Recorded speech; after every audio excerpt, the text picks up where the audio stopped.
नमस्कार दोस्तों, स्वागत है आपका हमारी सीटैट इंग्लिश रिवीजन क्लासेस में। मैं अपर्णा।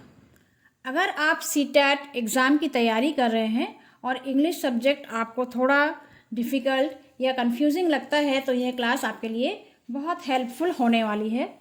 यहाँ हम सीटैट इंग्लिश सिलेबस को रिवीजन एट अ ग्लांस के रूप में पढ़ेंगे, जिसमें हम करेंगे ग्रामर कॉन्सेप्ट्स, वोकैबुलरी, पेडागोजी और प्रीवियस ईयर्स के एमसीक्यूज। सब कुछ सिंपल लैंग्वेज, इजी ट्रिक्स और एग्ज़ाम ओरिएंटेड अप्रोच के साथ में किया जाएगा। मेरा उद्देश्य है कि कम समय में आपको मैक्सिमम क्लैरिटी मिले, ताकि आप एग्ज़ाम हॉल में कॉन्फिडेंस के साथ क्वेश्चन सॉल्व कर सकें। तो अगर आप भी चाहते हैं इंग्लिश को आसान बनाना, रिवीजन को स्ट्रॉन्ग करना और सीटैट में अच्छा स्कोर करना, तो इस वीडियो को कृपया ध्यान से देखें। जिन लोगों ने इंग्लिश लैंग्वेज फर्स्ट के रूप में लिया है, L1 के रूप में लिया है, उनको comprehension, passage, poetry plus grammar करना पड़ेगा 15 मार्क्स का, पेडागोजी 15 मार्क्स का।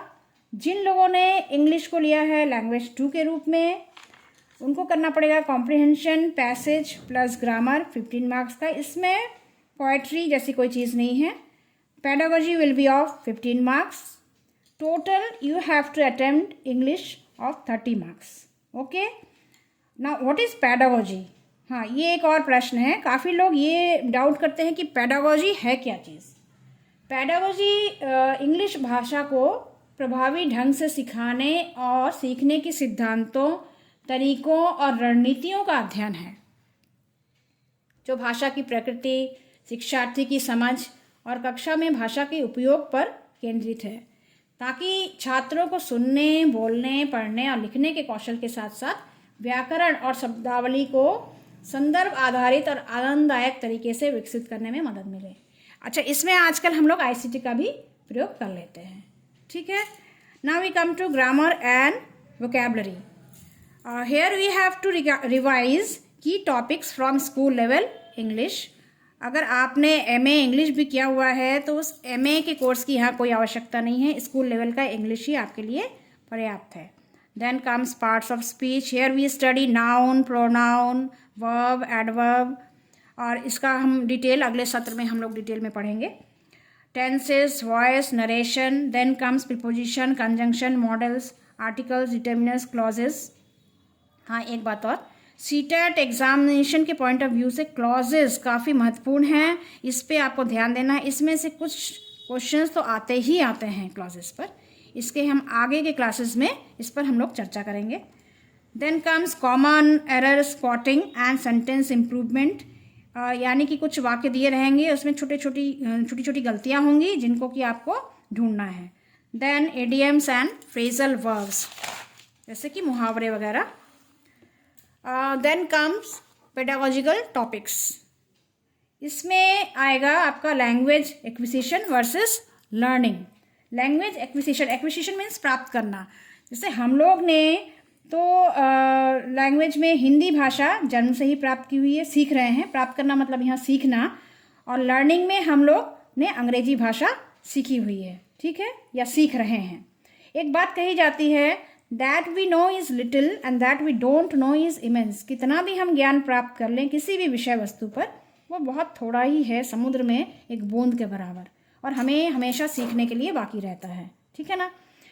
और then comes language skills, LSRW, listening, speaking, reading, writing. इसमें बच्चा सबसे पहले सुनेगा, फिर बोलेगा, फिर पढ़ेगा, फिर लिखेगा।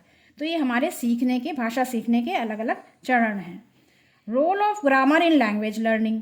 अब ग्रामर की क्या उपादेयता है? अच्छा, इसमें ऐसा होता है जैसे कुछ भाषाएं हम लोग घर में ही सीख लेते हैं।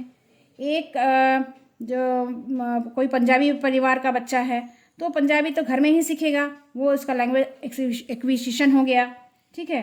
और ग्रामर जो हम दूसरी भाषा सीखते हैं उसके लिए अधिक आवश्यकता होती है। हिंदी के लिए भी हमको ग्रामर सीखना आवश्यक होता है अगर हम उसको शुद्ध तरीके से प्रयोग करना चाहें। Communication approach and construction. Communication, आपसी बातचीत के लिए भाषा कैसे सीखी जाए।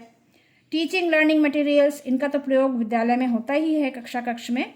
Like audio aids, visual aids, कुछ होते हैं ऑडियो विजुअल जिसमें देखना सुनना दोनों शामिल होता है।